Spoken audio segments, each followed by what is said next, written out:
the day the Lord has made. Let us rejoice and be glad in it. Welcome to another morning motivation with Marcus, and we are at the end of the week. We're at the end of the week, and I tell you, this time is just flying by, getting closer to that Christmas time, getting closer to the books being shipped out. For those of you who have pre-ordered, you will get a signed copy.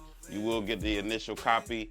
And just so you know, if we go with the publishing deal, you will have the only original copy before the publishing deal, because we won't do that version anymore. So the ones who have pre-ordered would have the original copy, the original version. We are still doing the Christmas sale for $20, marcusjscott.com. But everyone who does the pre-order will have the original version of the press copy. If we sign this publishing deal, they're going to do a reprint.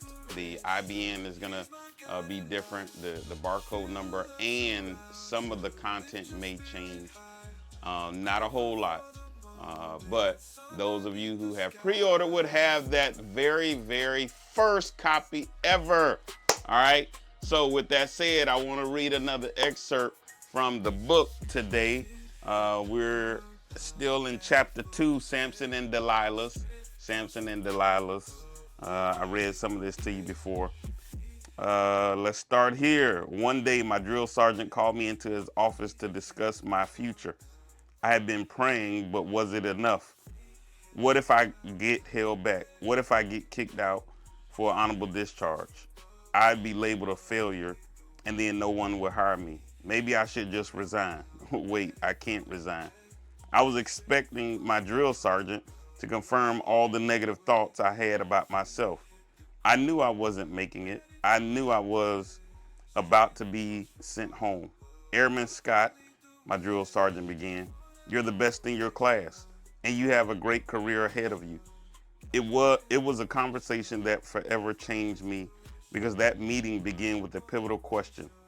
Why do you think you won't make it? Why do you think you won't make it? You know, some of us, sometimes we put stuff in our own head, right? We put stuff in our own head saying we can't do something. We're not going to make something. We're not going to be good enough. I'm not as good as they are. And a lot of times, in fact, most of the times, I would argue that we're putting that information in our own head. We're doubting ourselves.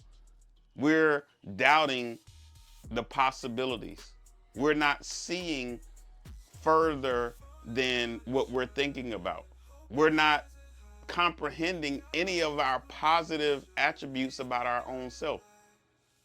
A lot of times, we're our own worst critic. A lot of times, we're not moving forward because of the fear of what doesn't even exist. Here it is, I'm being called to his office. I'm scared, I'm nervous, thinking I'm the worst soldier, the worst airman, as we call them in the Air Force, in our platoon, in our squadron, in our unit. And here it is, he's saying I'm one of the best. Here it is, he's asking me to be one of the leaders. But in my head, I'm not good enough.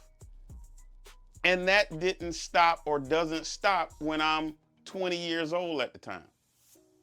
To this day, there are times when I say, I'm not as good as them. I'm not as good as him. I'm not as good as her. How are they going to look at me? Who are you comparing yourself to? Who are you comparing yourself to as it relates to whatever it is you're doing, whatever it is you want to accomplish? You can't just start out playing basketball and try to compare yourself to a Michael Jordan. You have to grow into that. You can't just start off in baking and compare yourself to one of the top bakers in the country. I can't start off by speaking and compare myself to somebody who's been speaking or preaching for 30 years. Who are you comparing yourself to? What are you afraid of? What has got you thinking that you can achieve what you want to achieve? Let's get out of our own head today. Let's push forward and believe in ourselves Let's stop thinking what we can't do and start thinking what we can do. All right, that's my time for today. In fact, I'll give you one more. I didn't think I could write a book. I didn't think I could write a book. I have a book, y'all. I can officially say I'm an author. I have a book. Don't say what you can't do. Just push forward and think about what you can do. All right, that's my time for today. We'll see you tomorrow morning. But remember, always have a heart of gratitude and the strength to keep moving forward. God bless you.